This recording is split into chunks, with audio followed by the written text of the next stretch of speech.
Praise the lord. సహోదరి సహోదరులందరికీ నా హృదయపూర్వకమైనటువంటి వందనాలు చెల్లిస్తున్నాను.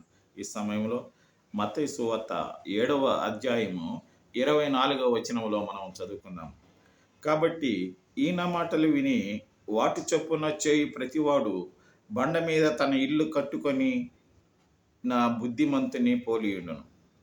In English, everyone then who hears those words of mine and does them will be like a wise man who built his house on the rock.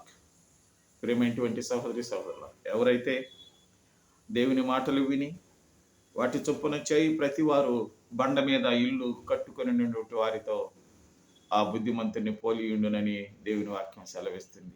ఆ విధంగా మన హృదయమును, మన యొక్క కుటుంబమును, మన యొక్క గ్రామమును, మన దేశమును, ప్రపంచంలో ఉన్న ప్రతి బిడ్డల మధ్యలో మనము బండ మీద ఇల్లు కట్టుకునేటువంటి బుద్ధిమంతుని మాదిరిగా మనము బ్రతకాలని దేవుని యొక్క ఉద్దేశం.